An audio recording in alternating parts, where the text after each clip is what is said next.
Hi everybody, I'm Shelly from Metal Designs and I'm going to do some rolling. I have a show next week and I've been making some earrings. Today I'm using 24 gauge sterling silver. It has been annealed twice and pickled twice and dried. It's nice and dry. I take my laser texture paper and I'm using cats. It's a really cute little kitty cat pattern. And I put my metal over top of the paper and then I cut my paper around the metal, just leaving a little bit of extra paper. You don't want the metal to slide and then for your metal not to have an imprint. And then I grab a chunk of our foam and I cut the foam just slightly larger than the metal as well. Then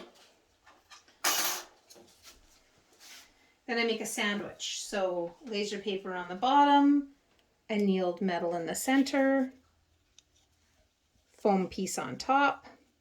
To set my mill to the right thickness, I want the rollers to be tight on top of the metal. So you can actually open them up, close it down on top of the metal, and then so that you can pull it out. And you want that to be tight on just the metal alone so that when you add the paper and the foam, it's going to have a little extra resistance. So when you roll, you want to be nice and even. You want to go nice and slow. You don't want to stop and walk away from it because it'll leave like a dent in the metal. So you want to do it nice and evenly. And all the way around like that. And then out pops those little kitty cats.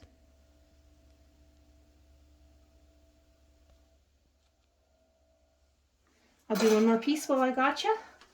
I've got my little helper Nathan helping me with the camera.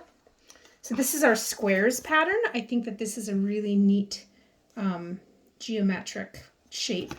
Don't go in and out, you'll make people dizzy. So I line up my metal just on top of the paper, a little bit of an edge around it. Same thing goes with the foam. Make my sandwich, metal, paper, metal, foam on top, metal in the center. Oop, this foam is just a little bit too short. I'll make it work.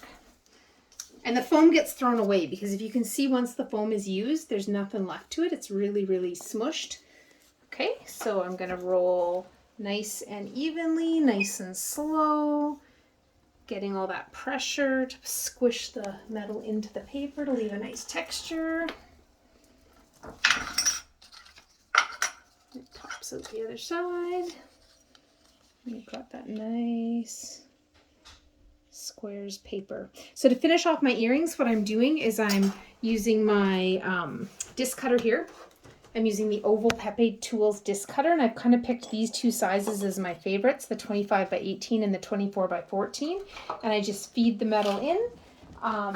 Cut out my discs. You always want to put your texture in upside down so that the cut mark is on the back, and you have to do a little bit of filing on the back to finish it up. I've used my jewel tool to do some fine polishing, and then I throw them all in my tumbler and they come out like this. The batch in my tumbler right now have been oxidized, so they will be blackened. And then I also do the little round pieces with my leftover bits of metal, and I'm just soldering ear backs onto the back of those and making cute little stud earrings. Making a pair of stud earrings literally takes like 3 minutes. So it's an easy project to work at. I hope this helps. Happy rolling.